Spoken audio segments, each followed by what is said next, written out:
Jack Goodridge graduated from the University of Pittsburgh, where he played football in 1943. We were nearing the end of World War II when he got a sobering phone call from his mom. I was with Procter & Gamble loading shells down in Tennessee. They had a factory down there loading 60-millimeter mortars. And she called and said, "Jack, your time is up." He left his wife Betty behind and went to the Great Lakes Naval Station in Illinois for boot camp. An All-American at tight end, Jack was already in shape. In fact, he played for the Armed Services football team at the naval base. Then he headed out to the Pacific on a landing ship. And we had those doors that closed, and then they opened them and went up on the beach and loaded, and then closed the doors and backed off. On board were tanks and a crew of Marines he came to admire. Those guys were something. They sat around cleaning their weapons. They were a good bunch. Jack was a supply officer. He kept the ship stocked. He and his crew never saw any action, as he puts it. In fact, he jokes about his time at sea. We had just a romantic cruise. For Goodridge, the war was a good experience. He saw parts of the world he'd never seen before. It's a big ocean. It's a big ocean.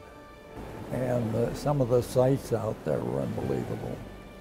Went to some of those ports, and half of the Pacific Fleet would be in there.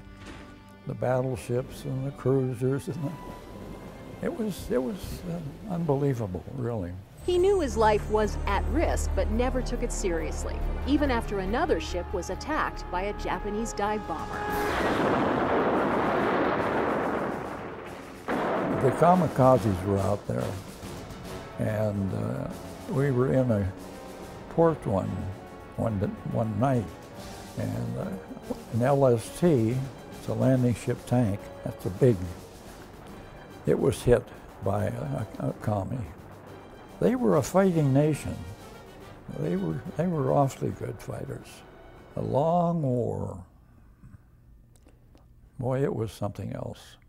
Fortunately for Jack, seasickness was his toughest opponent. And luckily we had a doctor aboard, because I wasn't a very good sailor for a couple of days at sea.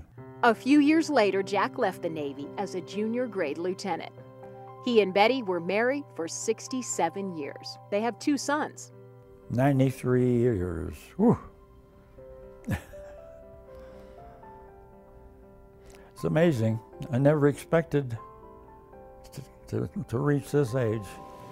As he looks back, he's proud of his service and would gladly do it again. Being out in that ocean at night was a great experience, really. And seeing some of the ports, and seeing some of those islands that we lost so many men on the islands.